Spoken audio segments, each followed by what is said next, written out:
Hey, this is Horner, and these are the problems or the example problems for the Uniform Motion worksheet. So let's go ahead and take a look at the equations that are up at the top. We've been through these in class. If you remember these are our three kinematics equations. Each one are really important to know. They are in the equation sheet, so they're available for the test. Remember this one you use when you don't have and don't need position. The second one we use when we don't have and we don't need final velocity. And then finally the last one we use when we don't have and we don't need time. If you need these in the up and down direction, so we're looking at using these whenever you have gravity, you can just substitute in g, you'll see, for each one of the accelerations. In this, you just have to define whether g is positive or g is negative. And so if you're going to say down is positive, then we know that you'd be using positive 10 meters per second squared. And if you say down is negative, then you want to use negative 10 meters per second squared, and that's totally up to you. When we go through and grade these, it'll be, we'll always kind of watch for that. In the first one, we have Grace driving her sports car at 30 meters per second when a ball rolls out in front of the street.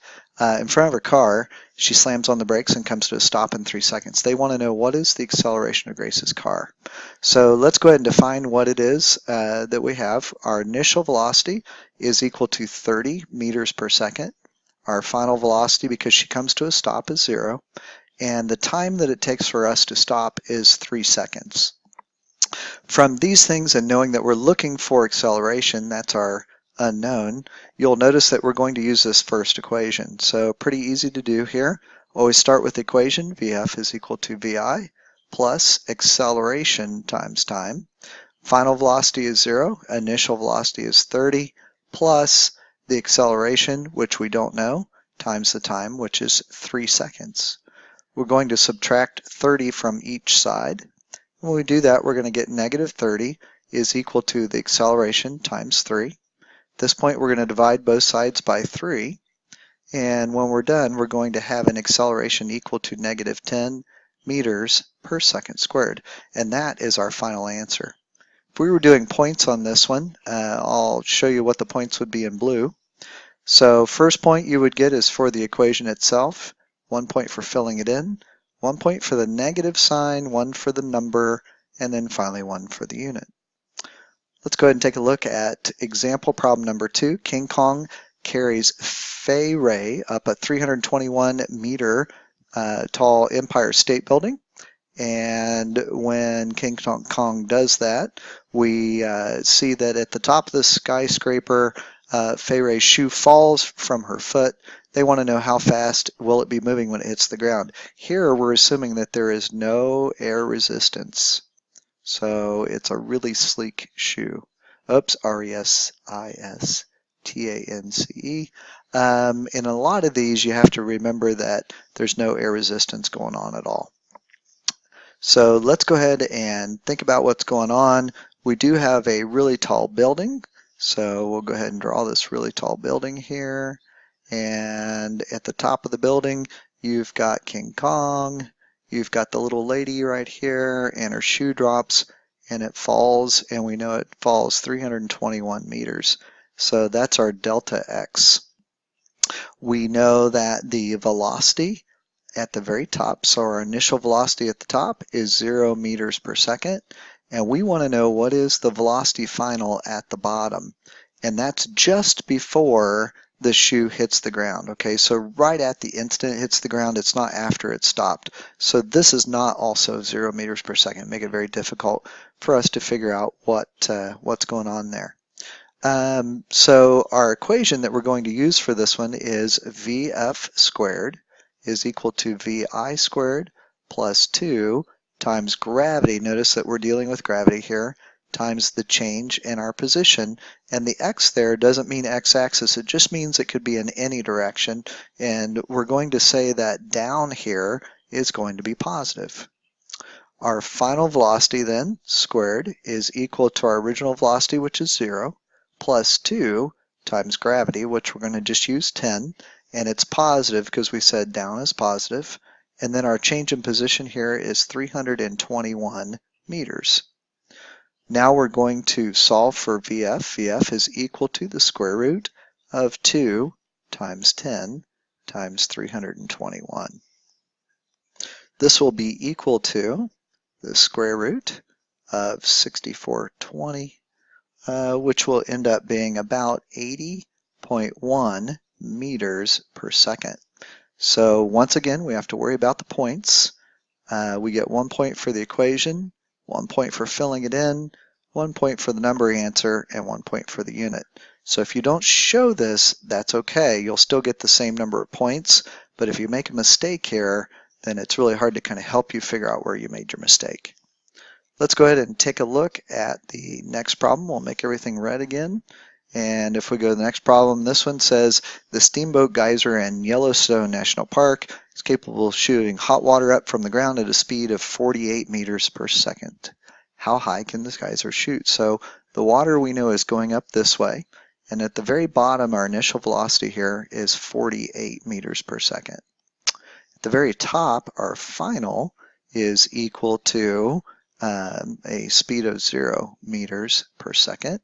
And they want to know how high. So we're going to use our same equation again. VF squared is equal to VI. So let's just change that to an I. VI squared plus 2 times gravity again times the change in the position. Our final velocity we know is 0. Our initial velocity is 48. And let's make up positive this time. So up is going to be positive. So this is 48 meters per second, and we're going to call it squared, and it is positive, plus 2 times negative 10. Why negative 10? It's because gravity we know is pointing down, and so it's going to be negative. And then we have our change in position, and that's what we're going to solve for this time. 48 squared, if you do that in your calculator, 48 squared is equal to 2304. So we're going to take 2304 and put it there, 2,304, plus negative 20 times delta x. Subtract 2304 from both sides. That'd be negative 2304 is equal to negative 20 times the change in position. And so now we know that the change in position, which is equal to our height, should be equal to negative 2304 divided by negative 20. And so if you do that math, you should get 115.2 meters, and that's how high it is. Let's go back and take a look at points again. You get 1 point for the right equation, get 1 point for plugging everything in. You don't get any points for showing this, but if you do it wrong, it helps us kind of figure out what you did wrong. You get 1 point for the number and 1 point for the unit. Very last problem is another one that's very similar to this. Second to last. You've got a baby blue jay sitting in a tall tree awaiting the arrival of its dinner. The mother lands in the nest. She actually drops a worm toward the hungry chick's mouth, but it misses and falls to the ground in 1.5 seconds. So they want to know how high up is the nest. So we've got our great big tree here, we've got a branch sticking out, we've got a nest on the inside, mama bird drops a worm, it falls down and hits the ground. We want to know how high this is if our time is equal to 1.5 seconds. We know acceleration due to gravity is equal to 10 meters per second squared. We know that the original velocity is equal to 0 meters per second. And so we want to find out what is that change in position. So how high is it? How high is it in meters? The equation we're going to use this time is delta x is equal to 1/2 of gravity times time squared plus the original velocity times time. This we can just cross off because we know that the original velocity is 0. And we can solve for delta x really easily now. We're going to have 1/2. We're going to say going downwards is going to be positive, so that'd be 10 here. And then the time is 1.5 squared. So let's go ahead and figure out what is delta x. So this will be 5, because half of 10 is 5, times 1.5 times 1.5, and you end up with 11 11.25 meters. If you want to, you can round that to 11.3, but in the end it won't matter. 11.25 is fine. Let's do points again one more time, and we see that you get 1 point for the equation, 1 point for the filling it in, 1 point for the number, and 1 point for the unit. Very last problem, we have a hungry giraffe gets up in the top of the tree and is trying to bite off the leaves, lets the branch fall to the ground. They want to know how long it takes for that branch to hit the ground. So there's a couple ways to do this one. We're going to do it the easier way. We know there's two equations for time. And here we've got a change of position.